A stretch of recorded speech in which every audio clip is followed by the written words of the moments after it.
before we have you roll up your sleeves, I'm Marge Petriska. Recently retired from the Heinz Endowments, and I'm really very, very happy to see you all here today. It was subscribed.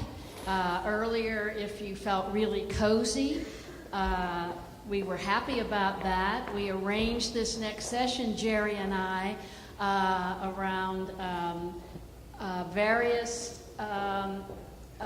groups of people. So look around, and if you're with funders, that's the table you should be at.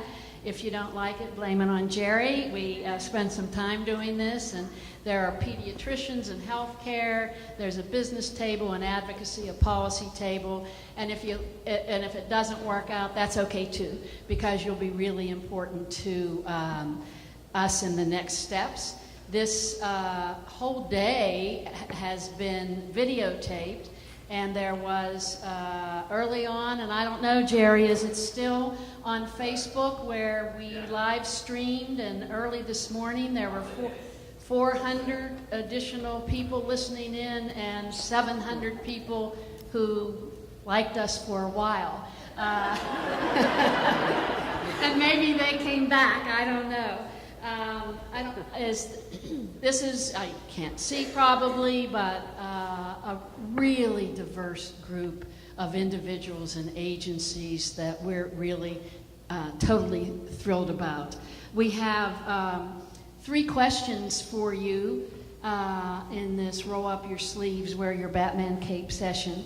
But before that, I would like to say, when all of us in here have helped move the needle in Pennsylvania, particularly, where we're at the bottom tier of states in this nation in terms of supporting families and young children. And through your support and foundations, we actually, over the last almost 20 years, moved us up to the top 5. One time we were in the top 2 or 3. We've slipped a bit. And one of the interesting things, since I come from the foundation world, has been what foundations have done. In the past, we liked every idea we saw. We tried to fund with limited resources, many of them. But when we heard this research, most of us got very, very targeted. And you heard this morning about the work that R.K. Mellon and Lisa Kuzma did in helping us understand the financial aspects of how to run and finance the system. There was an unprecedented pool of funders who are here today, Grable and Kristen Burns, the Heinz Endowments, and William Penn Foundation that pooled their resources for the last 13 years to help state government build the system. And one of the most innovative work, I think, that's been done using data and the research has been done by our partner, the William Penn Foundation. So if you just stay seated for a minute and then we'll put you to work, I want to welcome my colleague and good friend, Rashanda Perryman from the William Penn, who's just going to whet your appetite at what they have done about understanding data. And then we're going to give you the questions. You're going to work with these really smart students, and we're going to take it from there. So, Rashanda, sure. Welcome.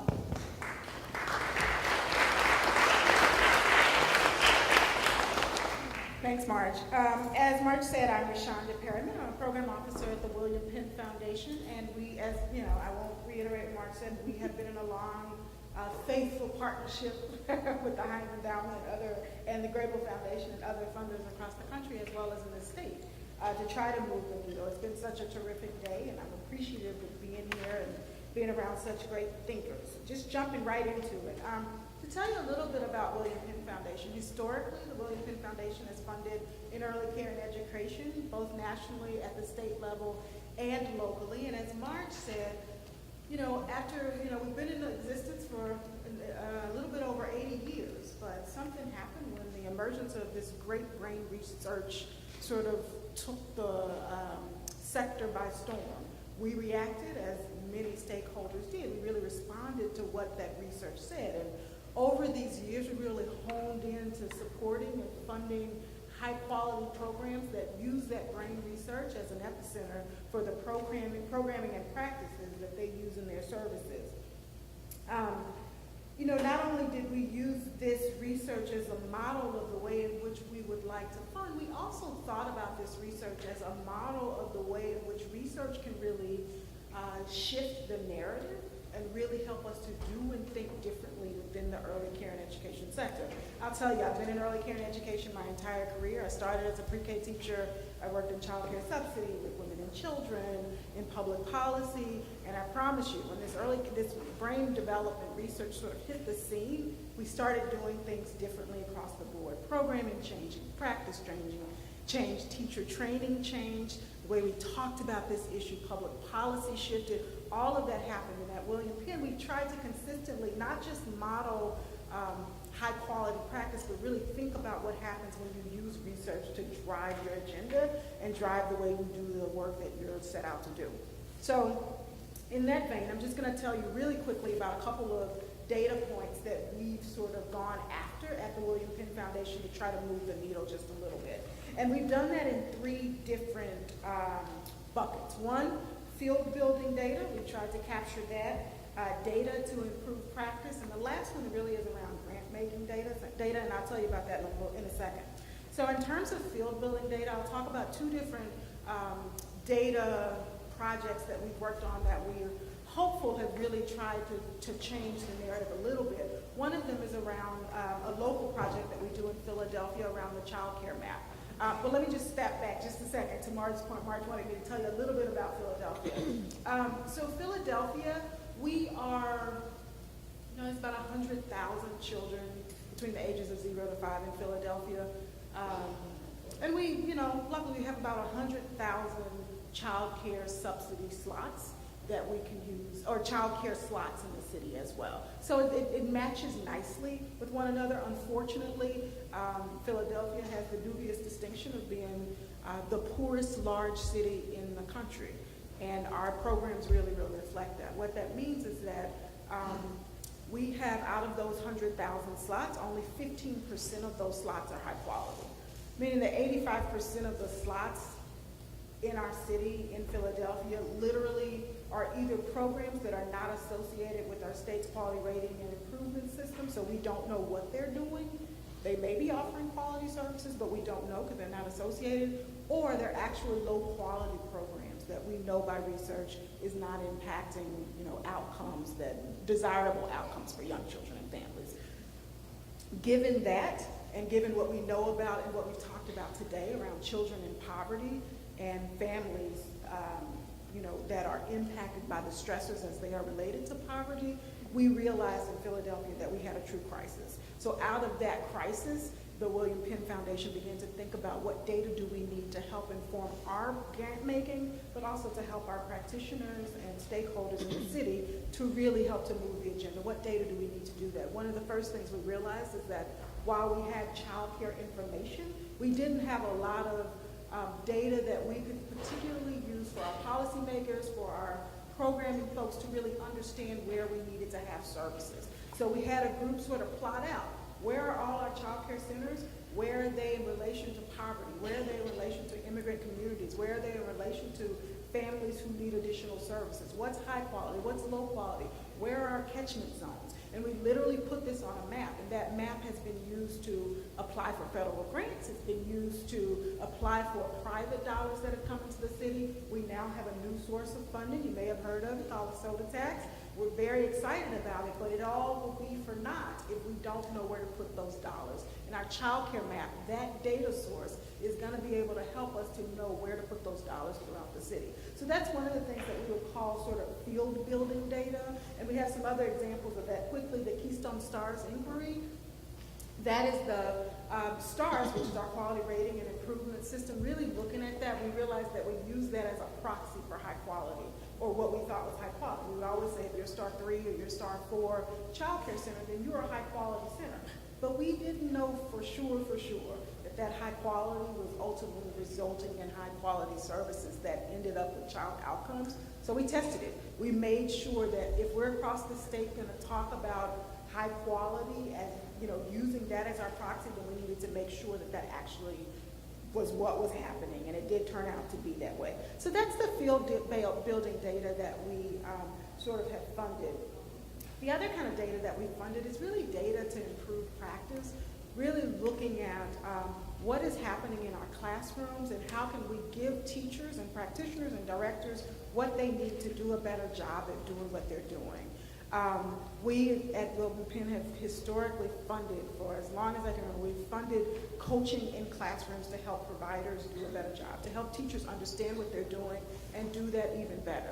We started testing it. We started making sure that that intervention that's being used is a high quality intervention. Brought some national researchers together and said, look at this, please test it, please tell us if this is actually an intervention that's useful and that's helpful.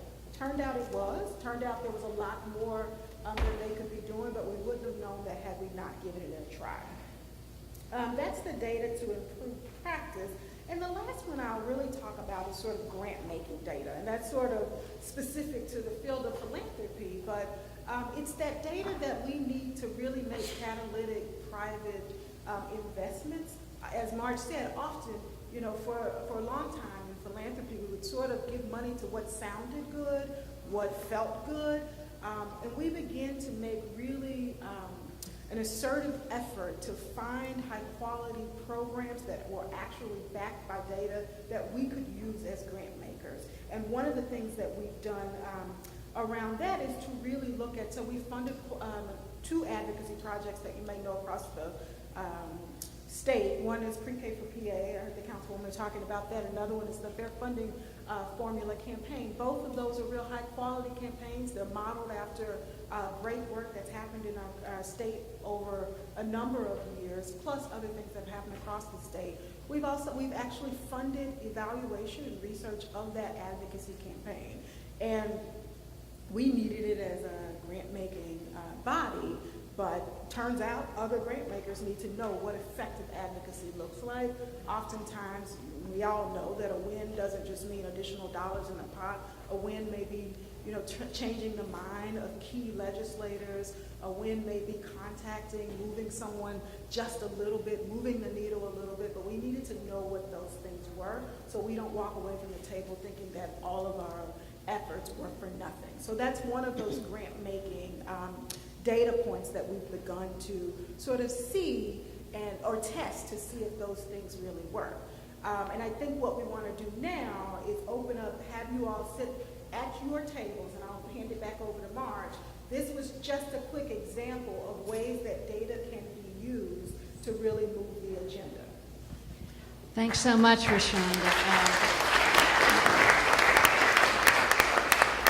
So yeah, we know you're all smart here, so we might even shave off a bit of time. I don't know if we gave you 20 minutes or so, but we might even be able to get this done in the next 15 minutes. It's not at all time to declare victory and move on. I know William Penn will still be working with the state, I hope, and Kristen Burns from Grable and Michelle Figler will still help the state build those important pieces to the system. What you're going to help us with now is to define and answer some of these questions from your particular tables that you're sitting at the moment. And if you don't like it and feel lonely, you can look around and join a table or two. But let me make sure we have them in front of you.